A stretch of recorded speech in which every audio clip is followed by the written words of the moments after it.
Bonsoir. Alors nous allons entamer un deuxième exercice concernant les lois de Mendel de la transmission des caractères héréditaires, toujours dans le cas de monohybridisme. Alors je vais lire l'énoncé de l'exercice avant de passer à la correction. Chez le poulet d'Andalousie, la couleur du plumage est gouvernée par un seul couple d'allèles. Alors on effectue le premier croisement. Sachez que les parents sont de lignée pure. Un coq blanc croisé avec une poule noire. On obtient la génération F1, 120 poules bleues. Deuxième croisement. Alors on va prendre des poules bleues de F1 qu'on croise avec des coqs blancs. On obtient la génération F2 qui est composée 62 poules bleues et 60 poules blanches. Question. Analysez les croisements.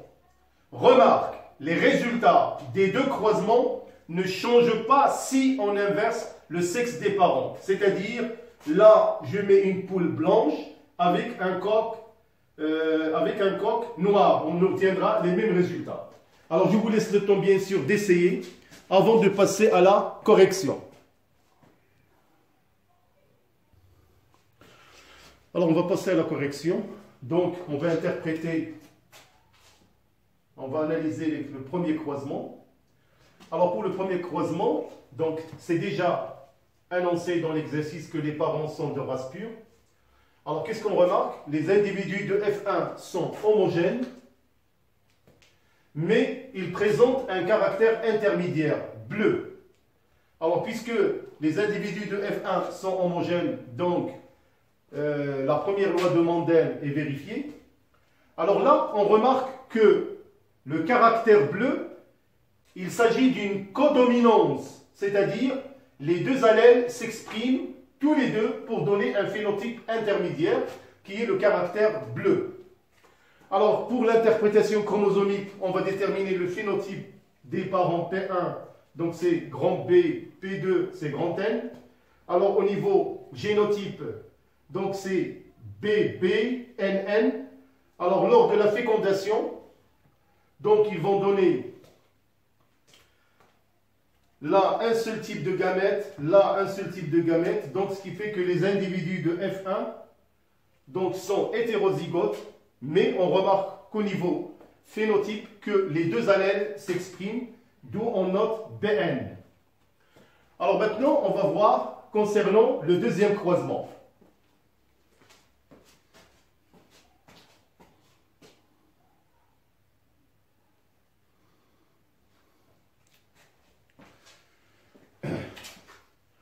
Alors, on va analyser les résultats obtenus dans le deuxième croisement.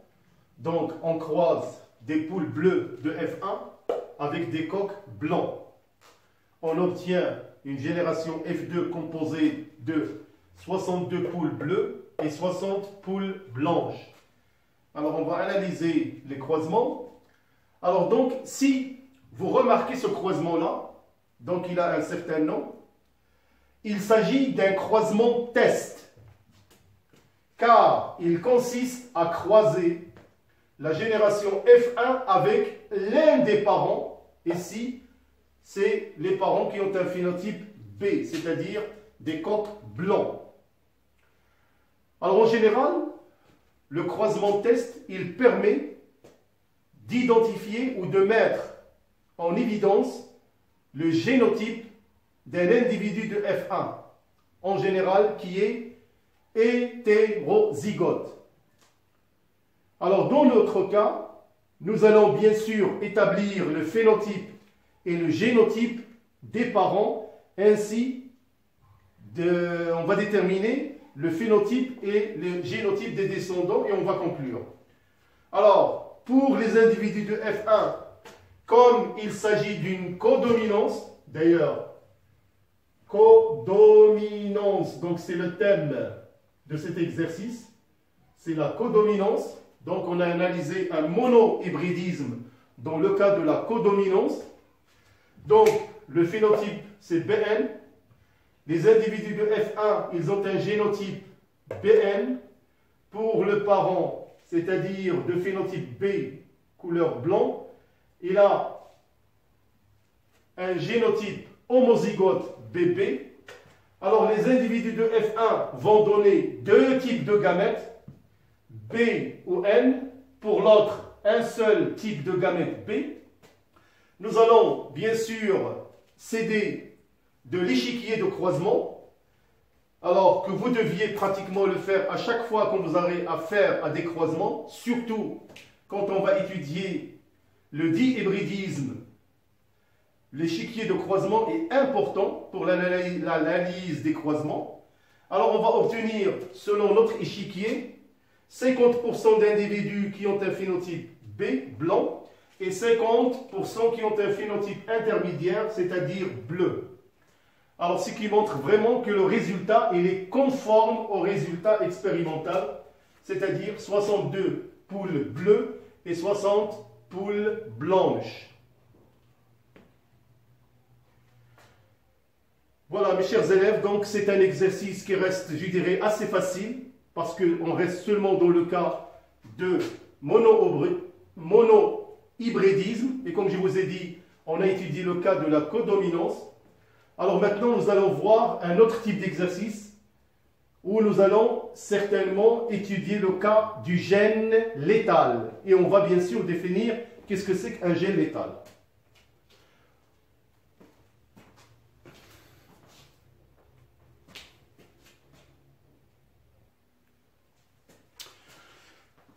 Alors on va aborder l'exercice numéro 3. Alors toujours dans le cas de mono-hybridisme, mais nous allons bien sûr conclure à la fin un caractère qu'on appelle le gène létal. Alors je vais lire l'énoncé de l'exercice. Chez la drosophile, la torsion des ailes vers le haut, c'est ce qu'on appelle le gauchissement, est due à l'action d'un gène grand G. Alors là, on va effectuer un croisement. On croise une drosophile mâle de caractère G avec une drosophile femelle de caractère G. Alors on obtient une génération F1 composée de 207 de drosophiles à phénotype grand G et 101 drosophiles à caractère petit g, c'est-à-dire le phénotype normal. Ils ont des ailes normales. Alors, faites très attention, on n'a pas indiqué la nature des parents, donc faites très attention. La question, c'est expliquer les résultats de ce croisement. Alors, on utilise grand G au petit g pour exprimer les phénotypes. Donc, essayez avant de revoir la correction.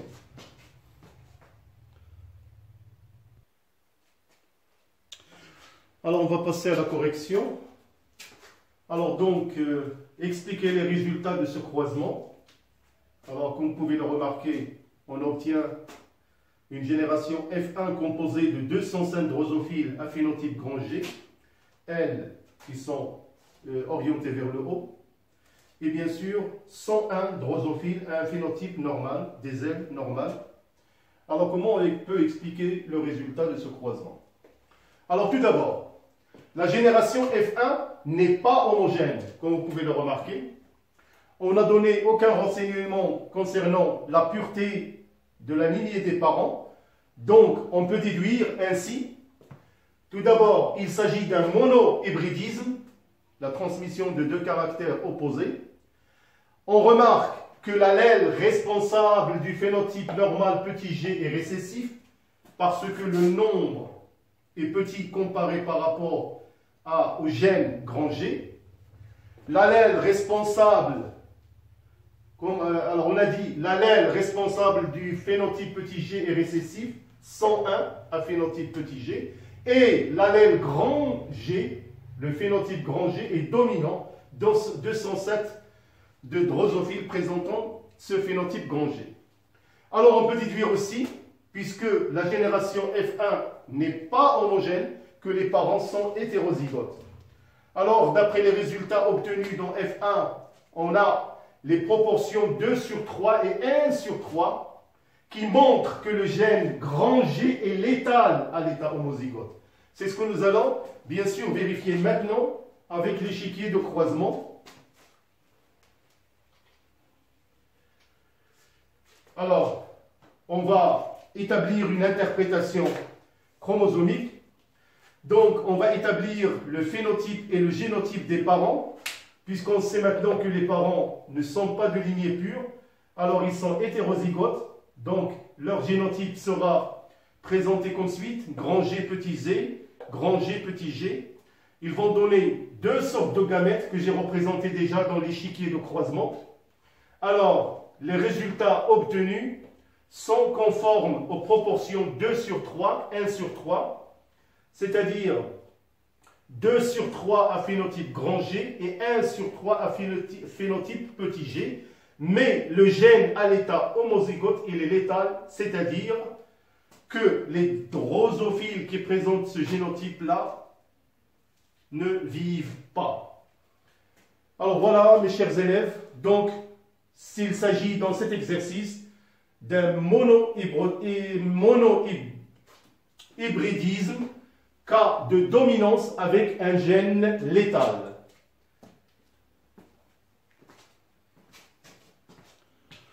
Alors il reste maintenant à entamer une autre capsule où nous allons étudier le cas du monohybridisme pour les caractères qui sont liés au sexe. Alors jusqu'à maintenant, on a étudié que des caractères non liés au sexe. Alors merci pour votre aimable attention. Rendez-vous pour une prochaine capsule. Ne partez pas loin. À bientôt et bonne soirée.